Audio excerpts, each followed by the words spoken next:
So we're going to start recording the second video in this series about Perma-Ledger, and in this one, here we are, we're going to look at areas, which is one of the areas we looked at last time, actually, one of the parts of the website.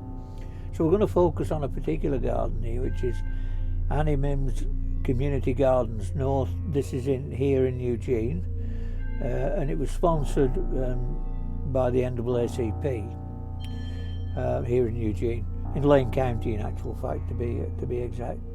So here we are, we're looking at the page, the areas page for Annie Mim's Gardens North, and as you can see here, we've got a satellite view. We're using OpenStreetMaps, which is an open source street mapping environment, and we're looking down on Annie Mim's Community Gardens North here. The rectangles signify the total area, and then the area that we are actually gardening in with beds and horticulture and so on. So that's this area here, which is the west side of the total area.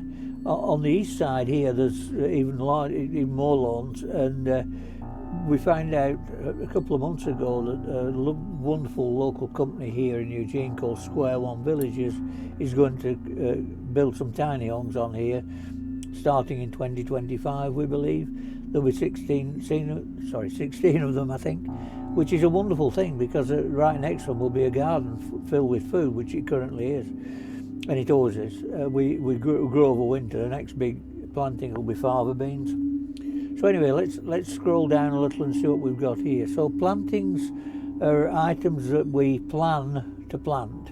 So we do that ahead of time, using a calendar that's part of the overall Perma-Ledger system, which I'll show in a subsequent video. Seedings, this is an important one. This is where we've selected something from the plantings list, and we put the seeds into soil, either directly into the beds themselves or into planting trays, etc. Okay, so you can see here there's quite a number of quite a lot of activity going on. Okay, transplantings, that's the next step on. So we've planted the seeds either in this case in seeding trays, and they've grown to starts. So this is when we'll transplant them out into the beds on the west side of the property that I just showed. Once again, you can see there's a lot of things going on. Where we have a lot of different plants like this, or a lot of different starts, it's because we planted them all on the same day. So we keep, there's another one that's like that here. So activities are things that we do that you can get an idea looking this bed preparation for tomatoes, bed preparation, general restructure, lots of different things going on. This is an interesting one because this is what really got things going again this year in 2024. Eric is Eric Richardson, who was with the NAACP when we started all of this.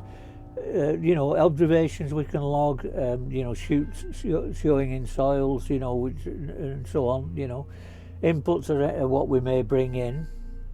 Very little, as you can see, because we don't use pesticides, herbicides, and the only fertilizer we use is what we've compost, from what we've composted.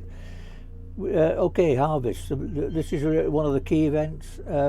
Obviously, it's the goal of what we're doing here, largely speaking, with seeds and so on, is to get a yield, and that's a principle of permaculture, which I should have mentioned that before. We're very much involved in the permaculture part of doing things. So these are harvests. This here is where we're counting the seeds. So as an example, here we've got 1,175 seeds, which came from 7 peppers, not plants, peppers. So that gives you some idea of the exponential nature of seeds, and there's other entries here, as you can see. We only started doing that this year, so that will really become interesting as time passes, I believe.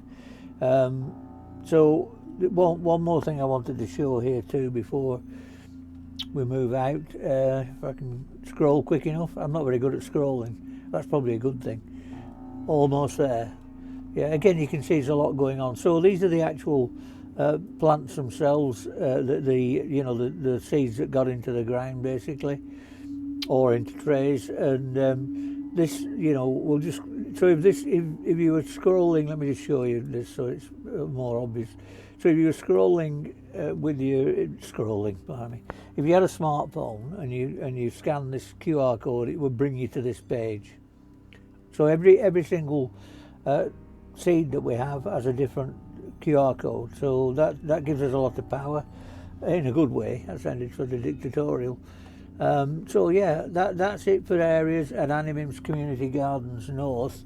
I've made this video on the same day as the first video, as you can see, September 17, 2024.